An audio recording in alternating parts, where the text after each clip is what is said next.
The snow had been falling for 3 days straight when I first saw him standing outside the diner, staring up at the help wanted sign like it might disappear if he blinked.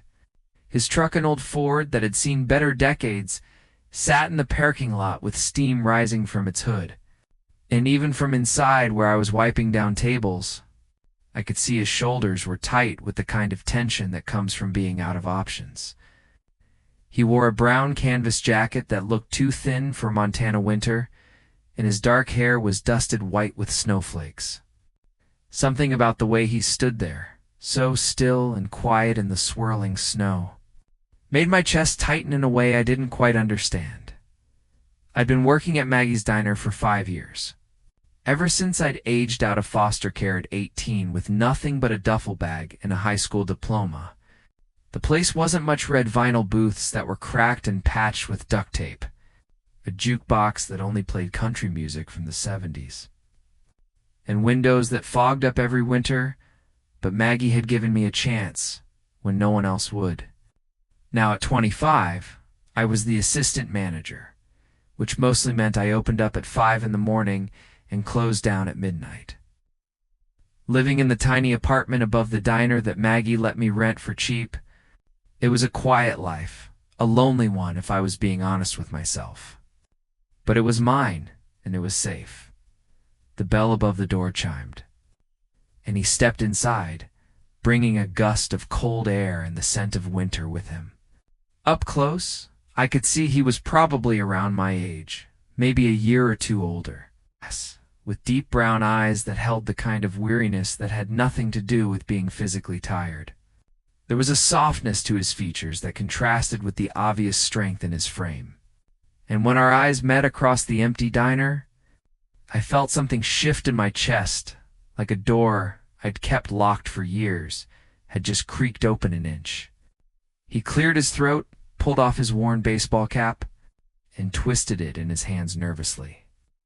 "I saw the sign," he said quietly, his voice rough and low, with just a hint of a southern accent that hadn't quite been smoothed out by time. "About the cook position. Is it still available?" His eyes darted to mine and then away, like he wasn't used to asking for help, like every word cost him something. I found myself nodding before I'd even thought it through, drawn in by something I couldn't name, the vulnerability in his posture, the determined set of his jaw, the way his fingers trembled slightly as they gripped his hat. "Yeah, it is," I managed, my voice coming out softer than I'd intended. "But fair warning, Maggie's going to want to see you cook something before she makes any decisions. She's particular about her kitchen." I tried to keep my tone professional, tried not to notice the way relief flooded his expression, tried not to wonder why this stranger's problems already felt like they mattered to me. He nodded quickly, something like hope flickering in those dark eyes. And when he smiled, small and hesitant, but genuine, I felt my heart do something stupid and dangerous in my chest. That's when I heard it, a small voice from outside, muffled by the glass but unmistakable. "Daddy!" We both turned to see a little girl's face pressed against the diner window, her breath fogging the glass, her brown eyes exact replicas of his, wide and worried. She couldn't have been more than 4 years old, bundled up in a pink puffy coat that was a size too big. And the sight of her standing alone in the snow made something protective and fierce wake up inside me. The man, her father, went pale, rushed to the door and opened it, kneeling down as she tumbled into his arms. "Sweetheart, I told you to stay in the truck where it's warm," he said gently, but there was an edge of panic in his voice, a parent's fear that he'd failed somehow. She buried her face in his neck, her small arms wrapped tight around him, and I watched as he held her like she was the most precious thing in the world, which I supposed she was. "I got scared," she whispered, loud enough for me to hear. "I couldn't see you anymore." He pressed a kiss to the top of her head. His eyes squeezed shut, and I had to look away from the intimacy of the moment, from the tenderness that made my throat feel tight when he stood, still holding her. He looked at me with an expression that was equal parts apologetic and defiant. like he was daring me to judge him for having a child, for being young and obviously struggling and doing this alone. "This is Riley," he said, his voice steadier now, protective. "She goes where I go." "If that's a problem," I held up my hand, cutting him off before he could finish building walls between us. "It's not a problem," I said firmly, and meant it. "Maggie loves kids. Half the reason she keeps this place running is so she can feed the families in town." I paused, then added more quietly, "I'm Ethan, by the way." Something in his expression softened, the defensiveness melting into cautious trust. "I'm Marcus," he said, shifting Riley in his arms as she watched me with curious, unblinking eyes. "Marcus Chen. We've been on the road for a while now, and, well, we're running out of road." There was a story there. I could tell layers of hurt and loss and survival that I recognized because I'd lived my own version of it. I wanted to ask. I wanted to know everything about him. But instead, I just nodded and grabbed 2 menus from the counter. "How about you both sit down and I'll get you some coffee and hot chocolate," I said, leading them to a booth by the window where the heater vent would keep them warm. "Then I'll go wake up Maggie and we'll see about that cook position. Sound good?" Marcus nodded, something like gratitude shining in his eyes as he slid into the booth with Riley tucked against his side. As I walked away to start the coffee, I could feel his gaze on my back, heavy and considering. And when I glanced over my shoulder, our eyes met again, that same electric current passing between us that I didn't have a name for yet. I didn't know it then. But that moment, Marcus and Riley appearing in the snow on a silent December morning, was the beginning of everything. The beginning of my carefully constructed walls starting to crumble. The beginning of understanding that loneliness wasn't the same as safety, and that letting people in could hurt, but it could also save you. The beginning of love, though it would take me weeks more to admit it, even to myself. All I knew as I poured coffee with slightly shaking hands was that something fundamental had just shifted in my small, quiet world, and there was no going back. Maggie hired Marcus on the spot after he made her a Denver omelet that she declared was better than Jesus himself could have done, which was high praise coming from a woman who'd been cooking for 50 years. He started that same day, working the breakfast rush with an efficiency that spoke of years in professional kitchens. And by lunchtime, it was clear he belonged here.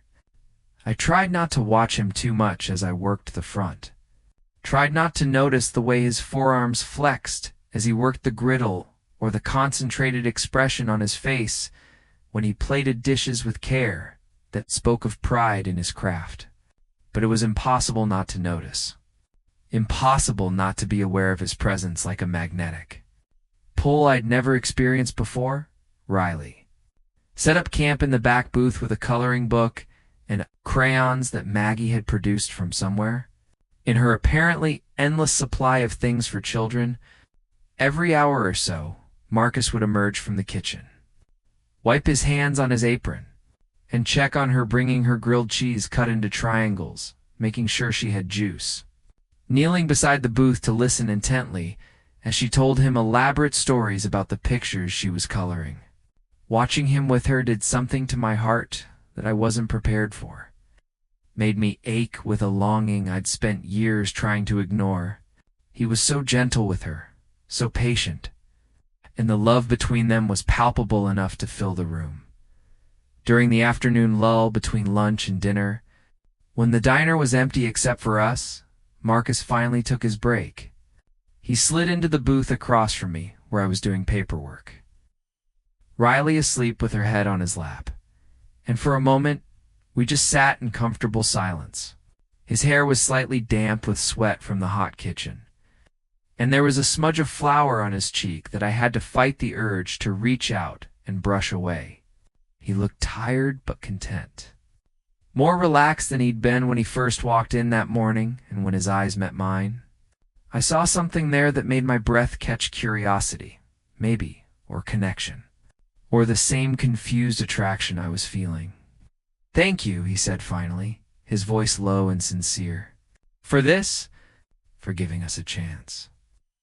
He absently ran his fingers through Riley's hair as he spoke, a gesture so tender it made my chest tight. "We've been to 4 towns in the last 2 weeks, and nobody would even look at my application once they saw I had her with me. Like being a single dad made me unreliable or something." There was hurt in his voice.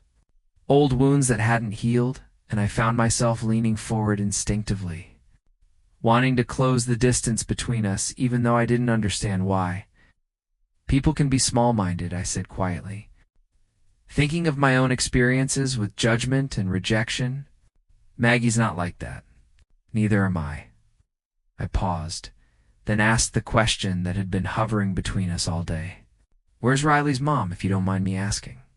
His expression shuddered slightly, not with anger, but with the careful blankness of someone protecting an old injury. He was quiet for so long I thought he might not answer, and I was about to apologize for overstepping when he finally spoke. "She left when Riley was 6 months old," he said, each word measured and controlled. "Said she'd made a mistake, that she was too young to be a mother, that this wasn't the life she wanted. I came home from work one day and there was just a note on the kitchen table." His jaw clenched, and I saw his hand tighten slightly in Riley's hair before he consciously relaxed it. I tried to find her, to convince her to at least stay in touch with Riley. But she'd already moved to California with some guy she'd been seeing behind my back. Changed her number. Made it clear she wanted nothing to do with either of us. The pain in his voice was raw, despite the time that had passed. I felt an answering ache in my own chest. Not just sympathy, but recognition. We'd both been left behind by people who were supposed to love us. Both learned too young that you couldn't count on anyone to stay. "I'm sorry," I said, and the words felt inadequate, but necessary. "I'm really sorry, Marcus. Riley's lucky to have you, though. That's obvious to anyone who sees you two together." His eyes snapped to mine, searching for insincerity, and finding none, and something in his expression softened into vulnerability. "I love her more than anything in the world," he said simply, and the truth of it radiated from him like heat. "Everything I do, every choice I make, it's all for her. We were doing okay in Texas. I had a good job at a restaurant in Austin. A decent apartment, but then my landlord decided to sell the building, and the new owner tripled the rent. I couldn't afford it, couldn't find anything else in the city that I could manage, so I just packed us up and started driving north, hoping to find somewhere smaller, somewhere cheaper, somewhere we could start over." He laughed, but there was no humor in it. "Guess I didn't think it through very well." I found myself reaching across the table before I could think better of it, my hand covering his where it rested on the worn Formica. The contact sent electricity shooting up my arm, and from the way his eyes widened slightly, I knew he felt it too. "You're here now," I said, trying to ignore the way my heart was racing at the simple touch of our hands. "That's what matters. There's an apartment 2 doors down from mine that's been empty for a month. I could talk to the landlord, see if he'd work with you on the rent until you get your first paycheck." Marcus stared at our hands, at my fingers covering his, and I saw his throat work as he swallowed hard. "Why are you being so nice to us?" he asked, his voice barely above a whisper, and there was something vulnerable and almost frightened in his expression, like he was afraid to trust kindness, afraid it would be taken away. "You don't even know me." I wanted to say that I felt like I'd been waiting my whole life to meet him, that something about him felt like coming home. I'd never been so instantly drawn to another person in all my 25 years. But those were dangerous thoughts, feelings I had no right to have for a straight man with a daughter who clearly had enough to deal with, without me complicating things. So instead, I just squeezed his hand gently and said, "Because I know what it's like to need someone to believe in you. Because you make really good omelets." He laughed then, a real laugh that transformed his whole face, and the sound of it made something warm and bright bloom in my chest. When he smiled at me, he smiled with his eyes crinkling at the corners and his guard down. I knew I was in trouble. It's the kind of trouble that would either break my heart or change my life. And right then I couldn't bring myself to care which. Marcus and Riley moved into the apartment 2 doors down from mine 3 days later, with nothing but their clothes, Riley's toys, and a determination to start fresh that I found both heartbreaking and inspiring. I helped them carry boxes up the narrow stairs, and couldn't help noticing how little they had, how Riley's entire wardrobe fit in 2 small bags, how Marcus owned exactly 3 pairs of jeans and a handful of shirts. That night, I knocked on their door with my spare space heater and some groceries, telling myself I was just being neighborly, even as my heart pounded at the prospect of seeing Marcus again outside of work. Riley answered the door, her face lighting up when she saw me. And before I knew it, she'd grabbed my hand and was pulling me inside to show me the picture she'd drawn of snowmen. Marcus emerged from the tiny kitchen, looking rumpled and domestic in sweatpants and a t-shirt, his hair messy like he'd been running his hands through it. In the sight of him, like that casual and unguarded maid, my mouth go dry. "Ethan," he said, surprise and pleasure mixing in his voice. "You didn't have to, but I cut him off," setting the groceries on the counter and trying not to notice how small the apartment was. How our proximity in the cramped space made the air feel charged. We fell into an easy routine after that. The 3 of us orbiting each other in patterns that felt natural and right. I'd wake at 4:30 in the morning to open the diner. By 5:15, Marcus would arrive with Riley, both of them bundled against the cold. While he worked the kitchen, I'd help Riley with her breakfast, read her stories between customers, and watch cartoon movies with her in the back booth during slow periods. She was a sweet kid, bright and funny and affectionate, and I found myself growing attached to her in ways that scared me, because loving her meant I was also falling for her father. That was a complication I couldn't afford, but Marcus made it impossible not to fall. He was kind to everyone who came through the diner, remembered regular customers' orders and asked about their families, and worked harder than anyone I'd ever met. During our breaks, we'd sit together in the back office or outside on the loading dock if the weather was clear, talking about everything and nothing: his childhood in Houston, my years bouncing between foster homes, our favorite movies and books and dreams we'd given up on having. He told me about culinary school, about the restaurant in Austin where he'd been working his way up to sous chef before everything fell apart. I told him about wanting to go to college but never having the money, about sometimes feeling like I was watching life happen to other people while I stood still.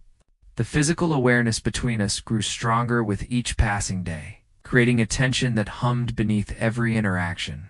I'd catch him watching me when he thought I wasn't looking, his gaze intense and confused, like he was trying to solve a puzzle he hadn't known existed.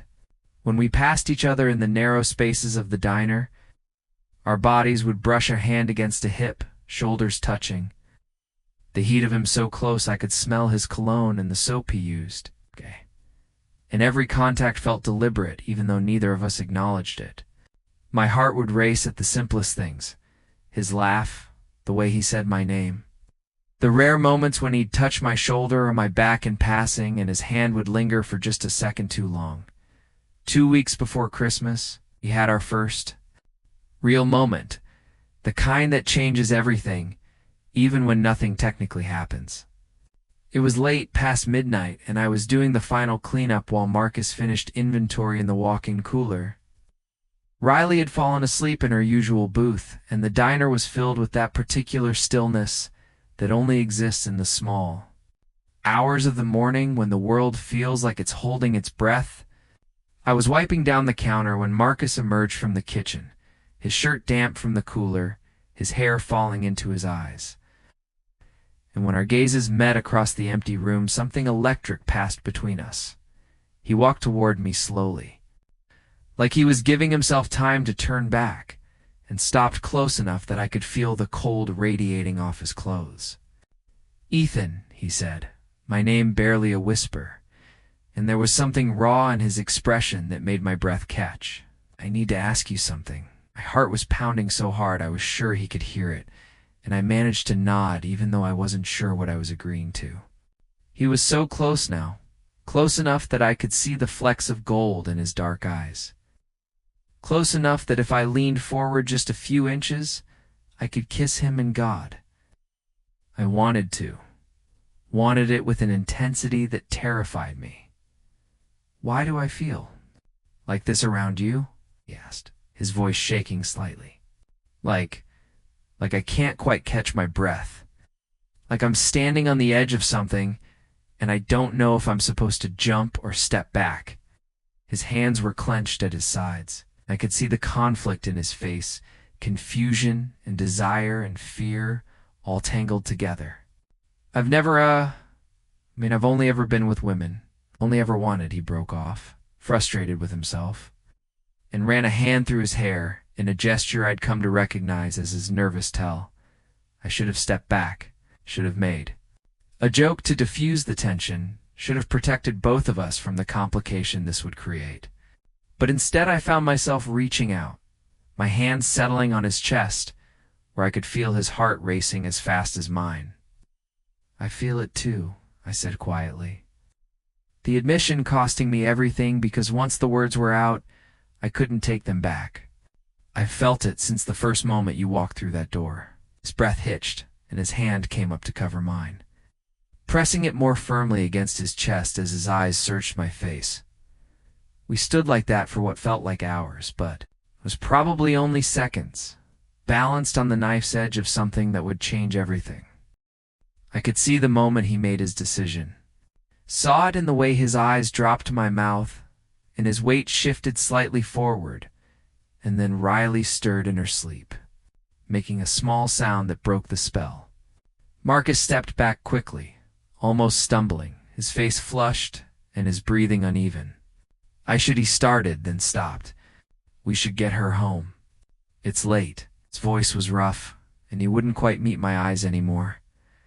I nodded, not trusting my voice, and watched as he went to gather Riley, lifting her gently into his arms. She curled against his shoulder without waking, and as he carried her toward the door, he paused and looked back at me. The vulnerability in his expression was almost painful to see, want, in confusion, and something that might have been hope. Can we talk about this?" he asked. "Tomorrow? Maybe when I've had time to think?" I managed another nod, and then they were gone, leaving me alone in the empty diner with my racing heart and the ghost of his warmth where we'd been standing together. I locked up on autopilot, my mind replaying every second of those charged moments, and knew that tomorrow would change everything one way or another. The next day Marcus was different, quieter, more careful with the space between us, and though we were polite to each other, the easy warmth we'd built over the past few weeks had been replaced by a tension that made my chest ache. He barely looked at me during the morning rush, and when we did make eye contact, he'd glance away quickly, like he couldn't bear whatever he saw on my face. I told myself to be patient, that he was processing something huge, that I needed to give him time and space to figure out what he wanted. But it hurt more than I'd expected, this sudden distance. And I found myself wondering if I'd ruined everything by admitting the truth last night. Everything came to a head 3 days later when Sarah Mitchell came into the diner for lunch. She was 23, pretty in a wholesome way, and had been making eyes at me for months, despite my polite deflections. She slid into a booth and waved me over with a bright smile. I could feel Marcus's eyes on me from the kitchen as I took her order. She was chatty and flirtatious, touching my arm and laughing too loud at things that weren't funny. And normally, I would have shut it down immediately, but today, with Marcus watching and me feeling raw and rejected, I let it go on longer than I should have. When I came back to put her order ticket up in the window, Marcus was there, his jaw tight, and his eyes dark with something that looked dangerously like jealousy. "She always this friendly?" he asked, his voice carefully neutral in a way that told me it was anything but. I shrugged, trying to seem unaffected, even though my heart had started racing at the edge in his tone. Sarah? Yeah, she's persistent.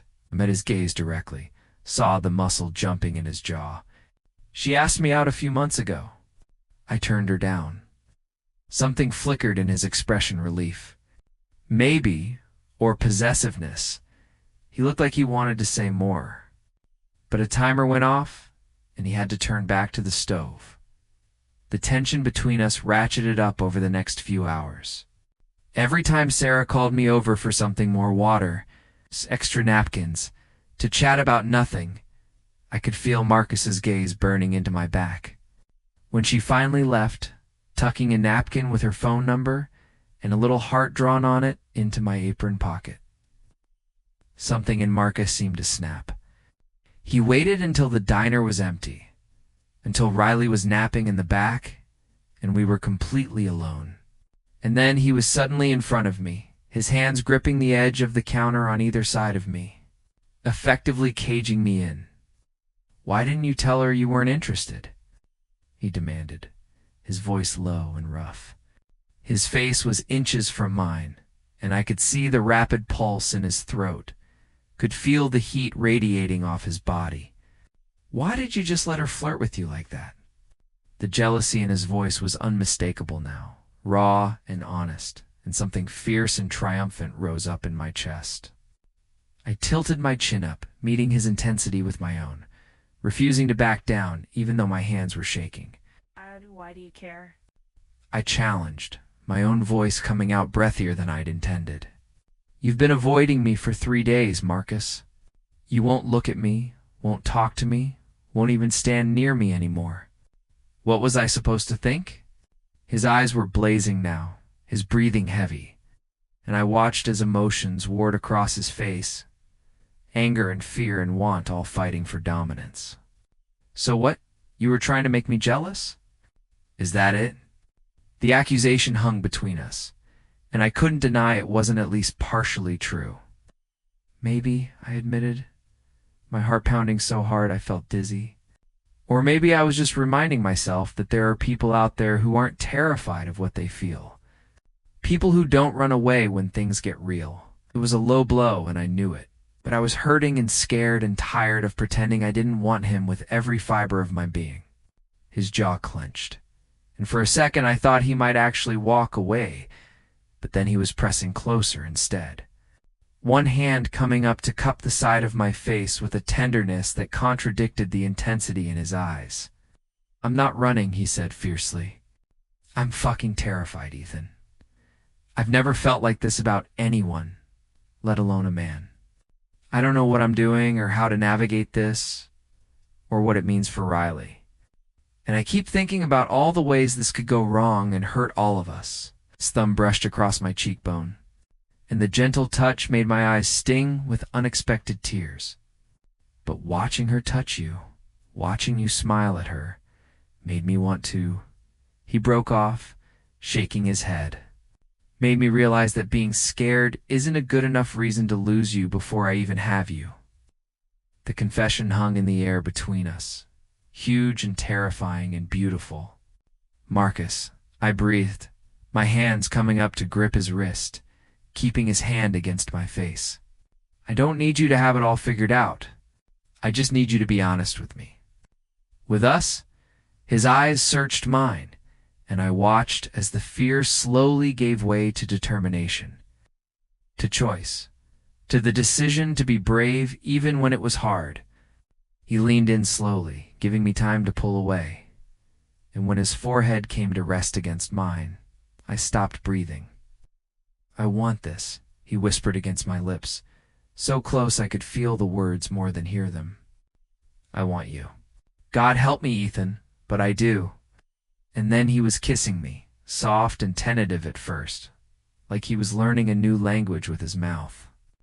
I made a sound somewhere between a gasp and a sob, my hands coming up to fist in his shirt, pulling him closer as I kissed him back with all the longing I'd been holding inside for weeks. The kiss deepened, became more confident, and I felt his arm wrap around my waist, pulling me flush against him. As years of loneliness and longing poured out through the connection of our mouths, when we finally broke apart, both breathing hard. His eyes were bright, and his lips were red from my kisses, and he looked more beautiful than anything I'd ever seen. "Wow," he said shakily, a laugh bubbling up that was pure joy and relief. "Yeah," I agreed, unable to stop smiling, even though I was shaking. It really was. He kissed me again, quick and sweet, like he couldn't help himself, and then rested his forehead against mine again, just breathing me in. "So what now?" he asked quietly, vulnerability creeping back into his voice. I knew what he was really asking. How do we do this? How do we make it work? What happens next? And I didn't have all the answers. Didn't know how to navigate this any more than he did, but I knew what I felt, and I knew it was real. "Now we take it one day at a time," I said firmly. "We figure it out together. We keep Riley safe and happy. And we see where this goes." He nodded, relief and hope mixing in his expression, and when he smiled at me, that real, an unguarded smile that I'd come to treasure, I knew that whatever challenges lay ahead, we'd face them together. Christmas Eve arrived with fresh snow and a quietness that seemed to blanket the entire town. The diner was closed for the holiday, giving us our first full day off since Marcus had started working there. And when he knocked on my apartment door at 8 in the morning, with Riley bouncing excitedly beside him, I knew something had shifted. The wariness was gone from his eyes, replaced by a warmth that made my heart skip. And when he smiled at me over Riley's head, I saw everything we'd been building reflected back at me, hope and affection, and the promise of something real. "Riley wants to know if you'd like to spend Christmas Eve with us," Marcus said. Though from the look in his eyes, I could tell it was his idea too. "We don't have much planned, just movies and cookies and maybe a walk to see the Christmas lights downtown, but we'd really like you to be there." "If you want," Riley grabbed my hand, her small fingers wrapping around mine with complete trust, and looked up at me with those big brown eyes that were so like her father's. "Please, Ethan, Daddy says you're our best friend, and best friends should be together on Christmas." The simple innocence of her statement made my throat tight, and I found myself nodding before I could even think about it. "I'd love to," I said honestly, looking at Marcus and seeing the relief and happiness bloom across his face. "Just let me grab my coat." An hour later, we were in their apartment, flour dusting every surface as we attempted to make sugar cookies from a recipe Marcus's grandmother had taught him. You're now looking at the Jungfrau in the Swiss Alps, standing at 4,158 meters. It's one of Europe's most iconic snow-covered peaks. From here you can admire glaciers, valleys, and lakes, an unforgettable panoramic view. Riding the cogwheel, train to the top of Europe is a once-in-a-lifetime experience.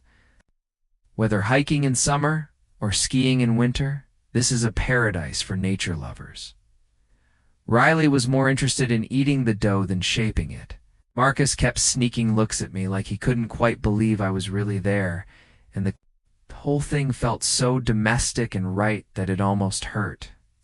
We worked side by side at the counter, our shoulders brushing, our hands occasionally touching as we reached for the same cookie cutter or rolling pin. Every contact felt intentional now, charged with new meaning after our kiss, and I caught Marcus watching my mouth more than once with an expression that made heat pool in my stomach. Riley chattering away about Santa Claus and presents, oblivious to the tension building between the two adults, and when she asked Marcus to help her cut out a star shape, he pressed a quick kiss to my cheek before moving away, casual and sweet, and so natural it made my heart ache with how much I wanted this to be my life. That afternoon, we bundled up and walked downtown to see the Christmas lights. Riley between us, holding both our hands and swinging her arms dramatically with each step. The main street was transformed into a winter wonderland, with lights strung between buildings and a massive tree in the town square, and the magic of it reflected in Riley's wide, awed eyes. Marcus's hand found mine when Riley ran ahead to look at a window display, his fingers lacing through mine and squeezing gently. "Thank you for being here," he said quietly, his breath fogging in the cold air. This is the best Christmas we've had in maybe ever." We stopped at the Christmas tree, and Riley insisted we all make wishes. She squeezed her eyes shut tight, her small face scrunched in concentration. And when she opened them, she looked at us both and announced, "I wished for us to be a family forever and ever." The innocent honesty of it hit me like a physical blow, and I saw Marcus's expression crumple slightly before he caught himself. He knelt down to her level, pulling her into a hug that was as much for him as it was for her. "That's a beautiful wish, sweetheart," he said, his voice thick with emotion. That night, after Riley had been tucked into bed with her new stuffed reindeer from the church toy drive clutched to her chest, Marcus and I sat on his couch in the dim glow of the small Christmas tree he'd set up in the corner. The space between us felt electric, heavy with everything unspoken, and when he finally shifted closer, closing the distance, I felt like I could breathe properly for the first time all day. His hand found mine again, and we sat like that for a long moment, just existing together in the peaceful silence. "I've been thinking," Marcus said eventually, his thumb tracing patterns on the back of my hand, "about what Riley said today. About family." He turned to face me more fully, and in the soft light from the tree, I could see vulnerability written across every line of his face. "I know this is fast. I know we're still figuring things out. But Ethan, when I think about my future, about Riley's future, you're in it. You're in every version of it I can imagine." His free hand came up to cup my face, his touch gentle and reverent. "Is that crazy? Am I moving too fast?" I leaned into his touch, my eyes closing briefly at the tenderness of it. "If you're crazy, then so am I," I admitted, opening my eyes to meet his gaze directly. "Because I feel the same way, Marcus. I've been alone my whole life, convinced I'd always be alone, and then you two showed up and suddenly everything's different. Suddenly I want things I never let myself want before: a home, a family, a future with people I love." My voice broke slightly on the last word, and his eyes went soft with understanding and emotion. "You love us," he said, not quite a question, and I nodded even though the admission terrified me. "I do," I confirmed. "I love Riley, and I love you. I know it's fast. I know it's complicated, but it's true." For a moment, he just stared at me, and I watched emotions flicker across his face too quickly to name surprise, joy, fear, wonder. Then he was kissing me again, deep and slow and thorough, pouring everything he felt into the connection of our mouths. His hands were in my hair, mine were gripping his shoulders, and the kiss went on until we were both breathless and trembling. When we broke apart, he pressed his forehead to mine in that gesture that was becoming ours. "I love you too," he whispered, the words almost a prayer. "I didn't think I could feel this way, didn't know it was possible to need someone like I need you, but here we are." He laughed softly, the sound full of wonder and slight disbelief. "You walked into my life when I had nothing left to lose, and somehow you made me believe in hope again, in the possibility of happiness, myself." His voice cracked on the last words, and I pulled him closer, my arms wrapping around him as he buried his face in my neck. We held each other as the snow fell outside in the yaw. Christmas lights twinkled, and the world narrowed down to just us and this moment and the promise of all the moments to come. Eventually, Marcus pulled back just enough to look at me, his eyes bright with unshed tears and happiness. "Stay," he said simply. "Tonight, tomorrow, always just stay." It wasn't a question of moving in right away or changing everything immediately. It was a question of commitment, of choosing this thing between us, of promising to work through whatever challenges came our way. "I'm not going anywhere," I promised, and kissed him again to seal it soft and sweet and full of all the love I'd been holding back. We spent the rest of the night curled together on the couch, talking in whispers about the future we wanted to build, about how to explain things to Riley in a way she'd understand, about dreams we'd each given up on that suddenly felt possible again.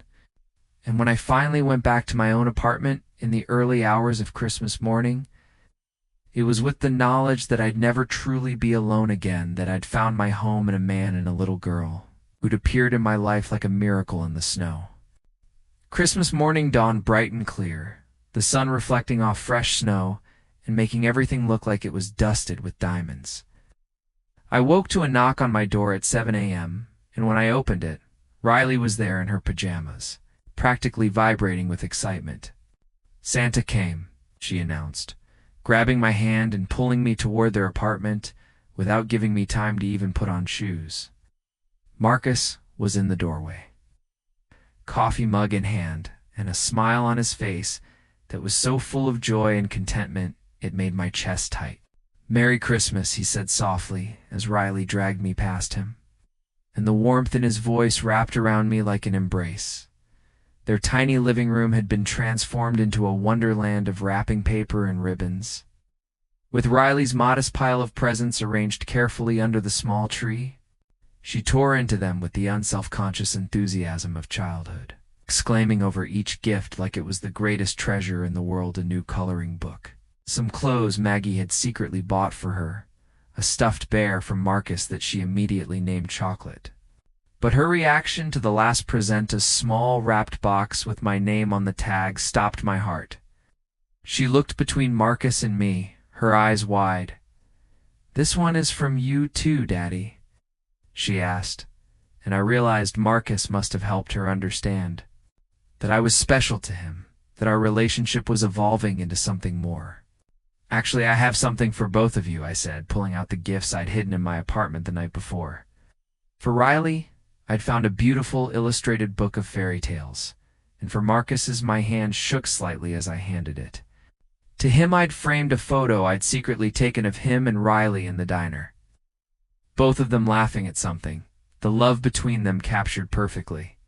His breath caught when he opened it, and I saw his eyes go bright with tears that he quickly blinked back. "Ethan," he said, his voice rough with emotion, Thank you. I love it." The look he gave me held promises and heat and affection, all tangled together, and I knew we were both thinking about the kiss we'd shared last night, about the confessions of love, about the future spreading out before us.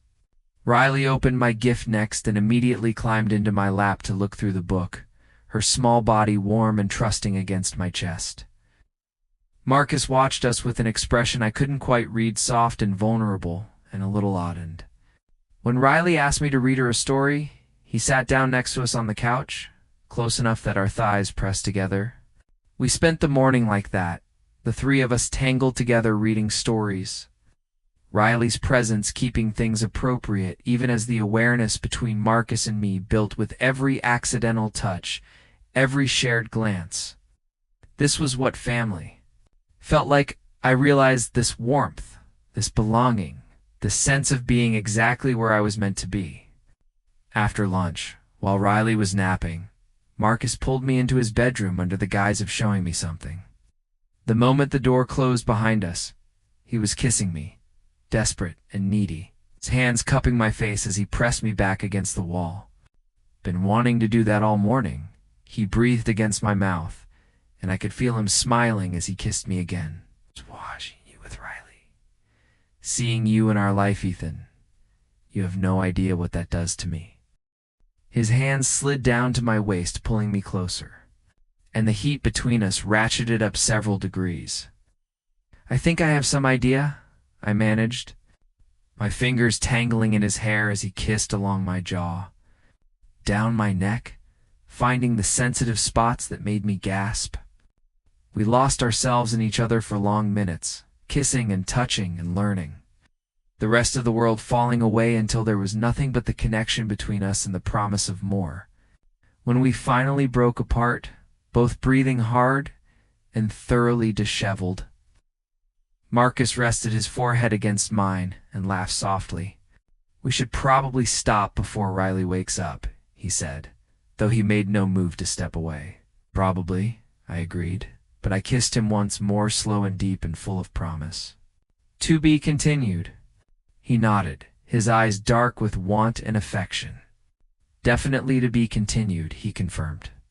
"But Ethan, I want you to know that this isn't just physical for me. What I feel for you, it's everything.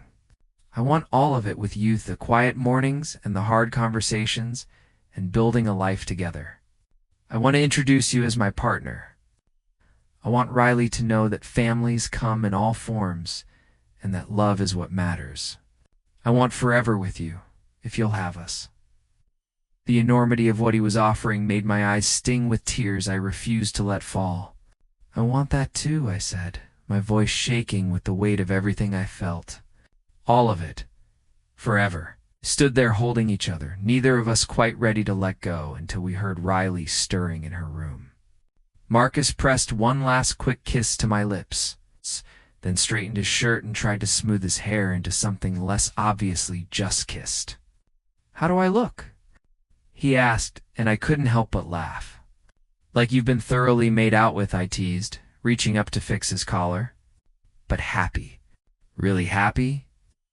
That night, the three of us walked through town again, looking at the Christmas lights one more time before they came down. Riley held our hands, swinging between us. And this time, when Marcus's fingers laced through mine, it wasn't hidden or hesitant. It was proud and certain and real. A few people noticed, and I saw Mrs. Henderson from the church raise her eyebrows. But Marcus just squeezed my hand and kept walking. We were a family now, unconventional maybe, but real and strong and full of love. The weeks after Christmas fell into a rhythm that felt like the life I'd always wanted but never let myself hope for. Marcus and I were careful around Riley, keeping the physical affection appropriate and age-appropriate, but she was perceptive and seemed to understand in the way children do that something had changed, that the three of us were a unit now. She started calling me Ethan Daddy without prompting, a name that made Marcus's eyes go soft every time he heard it and made my heart feel too big for my chest. At the diner, we worked side by side with an ease that came from knowing each other's rhythms, from trust and affection and the comfortable intimacy of partners. Sometimes in the kitchen when no one was looking, he'd press a quick kiss to my temple or I'd squeeze his shoulder as I passed. Small gestures of affection that felt enormous in their significance. Maggie watched us with knowing eyes and a smile that was equal parts smug and happy. And when she pulled me aside one day to tell me she was proud of me for finally letting myself have this, I had to blink back tears at her understanding and acceptance. Not everyone in town was as accepting. There were whispers, of course, and a few customers stopped. Coming to the diner once word got around, Mrs. Peterson made a pointed comment about appropriate role models for children that made Marcus's jaw clench, and my hands shake with anger. But for every person who judged us, there were two more who offered support, regulars who went out of their way to compliment our cooking or tell Riley how lucky she was to have two dads who loved her so much. Maggie threatened to ban anyone who made us feel unwelcome, and gradually the negative voices became background noise we learned to ignore. Riley started pre-K at the local elementary school in January, and we navigated the awkward conversations about family structure with the teachers and administrators. Marcus was fiercely protective, making it clear that I was his partner and would be picking Riley up sometimes, that I was to be called if anything happened, that we were a family in every way that mattered. Most of the staff were understanding, though I could see the curiosity and occasional judgment in some of their eyes. But Riley's teacher, Ms. Johnson, was wonderful. She had rainbow stickers on her desk and a photo of her wife. And the first time we met her, she shook both our hands and said, "It's nice to meet Riley's dads." It's one evening in late January after Riley had gone to bed, Marcus and I finally had the conversation we'd been circling around for weeks. We were at my apartment this time, curled together on the couch, and he was tracing patterns on my arm absently as we watched snow fall outside the window. "Move in with us," he said suddenly, the words coming out in a rush like he'd been holding them back. "I know it's fast. I know we're still figuring things out, but Ethan, I hate sleeping without you. I hate waking up and you're not there. I hate that we have two apartments when we're basically living together anyway." I turned to face him fully, seeing the vulnerability and hope warring in his expression. "What about Riley?" I asked, needing to know he'd thought this through. "How do we explain that?" "She's only 4. He nodded, having clearly anticipated the question. "We tell her the truth, in a way she can understand. That we love each other, that families are built on love, that people who love each other sometimes live together. She already sees you as part of our family. I don't think it'll be the shock you're worried about. And Ethan, I want her to grow up seeing what a healthy, loving relationship looks like. I want her to know that love comes in all forms." "You're sure about this?" I said, not quite a question. I needed to see in his eyes that he was certain, that he wasn't going to wake up one day and regret this decision and break all our hearts. He cupped my face in both his hands, his gaze intense and unwavering. "I've never been more sure of anything in my life," he said firmly. "You were it for me, Ethan. You're my person. You're Riley's person. I want to build a life with you, a real life, messy and complicated and beautiful. So yes, I'm absolutely sure." The certainty in his voice undid me. I kissed him with everything I felt: love and gratitude and joy and desire, all mixed together. "Yes," I said against his lips. "Yes, I'll move in with you. With both of you." His smile was incandescent, and then he was kissing me again, deep and passionate, his hands sliding under my shirt to trace patterns on my skin that made me shiver. We made out on the couch like teenagers until we were both breathing hard and desperate. And when he suggested we take this to the bedroom, I didn't hesitate. What followed was slow and sweet and intense, a physical expression of everything we felt for each other. We learned each other's bodies with reverent attention, taking our time, communicating what felt good and what we needed. There was laughter and tenderness and moments of such intense connection that I felt tears slip down my temples. Afterward, wrapped in his arms with our hearts still racing, I felt complete in a way I'd never experienced before. Like I'd found the missing piece of myself I hadn't known I was searching for. "I love you, Marcus," whispered into the darkness, his lips against my forehead. "I love you so much it scares me sometimes. The thought of losing you, of losing this." His arms tightened around me, and I could hear the fear beneath the words, the echo of all the times people had left him. "You're not going to lose me," I promised, fiercely, tilting my head back so I could see his face in the dim light. "I'm here, Marcus. I'm all in. Forever." He kissed me again, soft and lingering, and we fell asleep tangled together, safe and warm and home. The diner was closed for our private celebration, strung with lights and decorations that Riley had helped me hang the day before. It was Christmas Eve again, exactly 1 year since that first Christmas we'd spent together. And so much had changed, it felt like a lifetime and a moment all at once. Maggie had insisted on catering, and the place was filled with everyone who mattered, the regulars who'd become friends. Riley's teacher, Ms. Johnson, and her wife, even my old foster mom, Janet, who'd driven 3 hours to be here when I'd called to invite her. Riley, now 5 and even more talkative than before, was showing off her new dress to anyone who would listen, explaining importantly that today was special because my daddies are getting married. Sort of we'd decided on a commitment ceremony rather than waiting for legal marriage, wanting to mark this milestone in our relationship, even though the law hadn't caught up yet. It didn't matter to us what it was called. What mattered was standing up in front of the people we loved and promising forever to each other. Marcus stood at the front of the diner in a suit I'd helped him pick out. Looking nervous and excited and so handsome, my heart stuttered. When our eyes met across the room, everything else fell away. All the struggles we'd overcome, all the doubts and fears we'd worked through, all the love we'd built one day at a time. I walked toward him slowly, Riley beside me in her role as our flower girl. And when I reached him and took his hands in mine, the rightness of it overwhelmed me. Maggie officiated, reading vows we'd written to each other with tears streaming down her face.